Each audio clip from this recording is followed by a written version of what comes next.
नमस्कार मित्रों, happy pi to day. बात करेंगे पाई नेटवर्क के पाई टू डे के बारे में। पहली बार पाई नेटवर्क में एक साथ बहुत सारे अपडेट्स आए हैं, जिसका कम्युनिटी को इंतजार था। उससे भी ज़्यादा अपडेट्स इस बार पाई नेटवर्क में पाई टू डे यानी 28 जून 2025 के दिन रिलीज हुए हैं। सभी फीचर्स के डिटेल में अलग से वीडियोस बनाएंगे। अभी सिर्फ ये अपडेट्स को एक एक करके पहले समझने का प्रयास करेंगे कि ये सब है क्या और क्यों है। तो हो जाइए तैयार, वेलकम।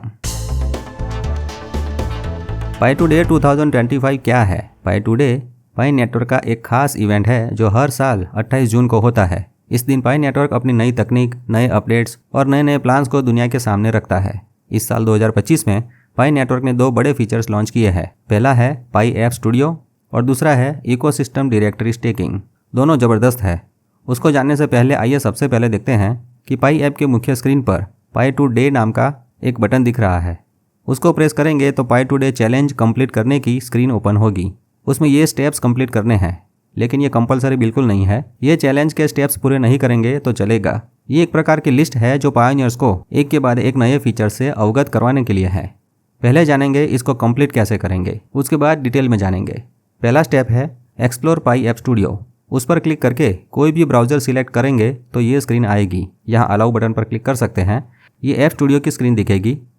इसमें जिनको कुछ नहीं करना है वो वापस आ सकते हैं। वो स्टेप वाली स्क्रीन को रिफ्रेश करेंगे या बैक जाकर फिर से ओपन करेंगे तो पहला स्टेप अपने आप कंप्लीट हो जाएगा। दूसरा स्टेप है इकोसिस्टम की ऐप को एक बार देखना। क्लिक करके इकोसिस्टम देखना है और कुछ ना करके वापस आ जाएंगे तो दूसरा स्टेप भी क्लियर हो जाएगा। तीसरे स्टेप में .py डोमेन देखकर वापस आना है और चौथे स्टेप में पाई टू डे का बैनर डाउनलोड करना है। डाउनलोड करेंगे तो चौथा स्टेप ग्रीन कलर का हो जाएगा। अब है पांचवा स्टेप। जिन पायोनियर्स का मेननेट चेकलिस्ट अधूरा है, मतलब नए पायोनियर्स ने केवाईसी नहीं किया होगा या फिर वॉलेट नहीं बनाया होगा, तो वो सब कंप्लीट कर सकते हैं। पुराने पायोनियर्स में से जिसके भी सभी स्टेप क्लियर होंगे तो ये कंप्लीट हो जाएगा। उसके बाद यहाँ छठा स्टेप है वॉलेट एक्टिवेशन का। ये सिर्फ उन लोगों को दिखेगा जिनका केवाईसी पास नहीं है और माइग्रेशन बाकी है। केवाईसी दो जगह पर होता है, एक तो पाई ऐप में और दूसरा वॉलेट में third party on ramp software में। पाई ऐप में केवाईसी प्रोसेस करके पास करेंगे तो आपके पाई जो आपने माइन करके रखे हैं वो पाई आपको मिलेंगे, जो पाई की इकोसिस्टम में उपयोग में आएंगे। लेकिन third party app on ramp software जैसे कि बैंक्सा, OnRamp.money और OnRamper, ये ऐप्स में उनका केवाईसी करेंगे तो वहाँ से पैसे देकर पाई खरीद सकेंगे। पहले सिर्फ बैंक्सा ही पाई नेटवर्क के केवाईबी लिस्ट में दिखता था। पाई टू डे के दिन दो नए प्लेटफॉर्म पाई के साथ जुड़े हैं, OnRamp.money और दूसरा है OnRamper नाम की ऐप। इसकी डिटेल अलग से जानेंगे क्योंकि नेक्स्ट वीक तक ये फीचर वॉलेट में धीरे धीरे रोल आउट होगा। अभी थर्ड पार्टी से वॉलेट एक्टिवेट नहीं करना है तो वॉलेट में कुछ ना करें। वापस ये स्टेप वाली स्क्रीन पर आ जाने पर टिक मार्क अपने आप लग जाएगा। देखिए, टिक मार्क का मतलब है कि आपने ये जान लिया है कि ये स्टेप कहना क्या चाहते हैं, एक पायोनियर को क्या जानने की आवश्यकता है। चलिए अगला स्टेप देखते हैं। वो है check node ranking on block explorer. Click करने से पाई का ब्लॉक एक्सप्लोरर ओपन होगा। यहाँ ऊपर मेनू में आज एक नया ऑप्शन ऐड हुआ है, वो है नोड। मतलब जो लोग कंप्यूटर में पाई का नोड सॉफ्टवेयर चला रहे हैं उनको अब उनके नोड सॉफ्टवेयर में एक पब्लिक की दिखाई देगी। आपके नोड की वो पब्लिक की से यहाँ लिस्ट में देख सकते हैं कि आपका नंबर पाई के नोड में कौन सा है। जो लोग शुरू से नॉनस्टॉप पाई का नोड चला रहे हैं उनका नंबर सबसे आगे होगा। हो सकता है यहाँ से भविष्य में पाई की टीम सुपर नोड का सिलेक्शन करेगी। अगला स्टेप है यूजर नेम का बेज क्लेम करना। ये क्लेम बटन पर क्लिक करके यहाँ इमोजी का ऑप्शन सिलेक्ट करना है। आप पाई नेटवर्क को जिस प्रकार से देखते हैं उसके हिसाब से कोई भी इमोजी सिलेक्ट कर सकते हैं, कोई फर्क नहीं पड़ेगा। User name badge green colour का हो जाएगा। अगला स्टेप है नए यूज़र को फायरसाइड फोरम से अवगत करवाना और साथ में पुराने यूज़र जिन्होंने अभी पाई ऐप स्टूडियो में कोई ऐप बनाई है तो उसे शेयर करना। अगर आपको पाई की इकोसिस्टम में कोई ऐप अच्छी लगी हो और आपने अपने पाई स्टेक किए हैं तो उसको भी यहाँ पर दिखा सकते हैं। कम से कम एक पाई टू डे का एक बैनर या फोटो अपलोड कर सकते हैं। पुराने पायोनियर्स को तो पता रहेगा कि पोस्ट करने के लिए फायर टोकन चाहिए। ये वीडियो देखकर सीख सकते हैं कि एक पाई के 100 फायर टोकन लेकर कौन सी चैनल में क्या पोस्ट कर सकते हैं। यहाँ पर दो अलग अलग चैनल में पोस्ट करना बताया है। एक चैनल का नाम है #PaiToday2025 और दूसरी चैनल का नाम है #PaiArt। अब आगे चैलेंज का 10वां स्टेप है पाई के सोशल मीडिया अकाउंट को फॉलो करना। यहाँ क्लिक करने से पाई का ऑफिशियल सेफ्टी सेंटर का पेज खुलेगा, जिसमें पाई की website, support portal, email address और सभी सोशल मीडिया की चैनल की सभी लिंक्स दी है। इसके अलावा पाई नेटवर्क की कोई भी लिंक पर भरोसा ना करें। ट्विटर, फेसबुक, इंस्टाग्राम और पाई की कोर टीम के सभी सोशल मीडिया पेज के स्पेलिंग्स ध्यान से देखें। सिर्फ उसी को फॉलो करें ताकि स्कैमर भाइयों से बचे रहें। भाई आपके पास पाई है तो लुटेरासुर चोरों से बच के रहना बहुत ज़रूरी है। फॉलो करके वापस ये स्टेप पर आएंगे तो ये स्टेप कंप्लीट दिखेगा। अब है last step, different user name colour. इसमें क्लेम बटन पर क्लिक करके क्लेम रिवर्स बटन पर क्लिक करना है बस। कांग्रेचुलेशन, आपने इस चैलेंज के सभी स्टेप्स कंप्लीट कर दिए। एक बार फिर से सभी स्टेप पर एक नज़र डाल दें, कोई रह तो नहीं गया ना। ओके, चलिए अब मुख्य फीचर के बारे में कुछ जानते हैं। पाई ऐप स्टूडियो एक AI यानी आर्टिफिशियल इंटेलिजेंस आधारित प्लेटफॉर्म है। जो लोग कंप्यूटर इंजीनियर नहीं है, मोबाइल की ऐप बनाना नहीं जानते, वो लोग अब आसानी से ऐप बना सकेंगे।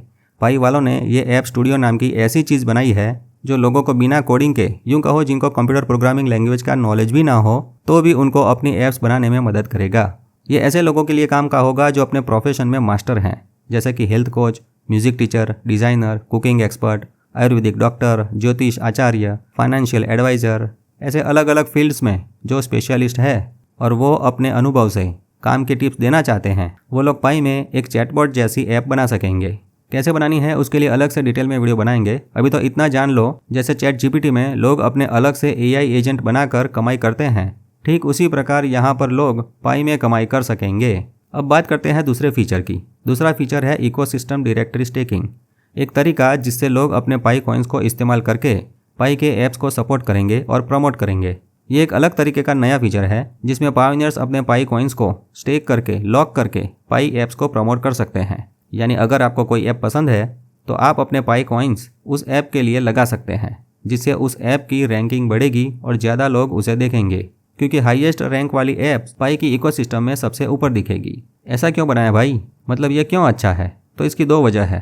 पहली है, ये एक डिसेंट्रलाइज्ड तरीका है जिसमें पाई कम्युनिटी की ताकत से अच्छे ऐप्स को सपोर्ट मिलता है। और दूसरी वजह है कि यह गूगल प्ले स्टोर जैसे वेब टू इंटरनेट के सेंट्रलाइज्ड सिस्टम से अलग है, क्योंकि यहाँ पाई की कम्युनिटी तय करती है कि कौन सा ऐप अच्छा है, मतलब सबसे अच्छा है।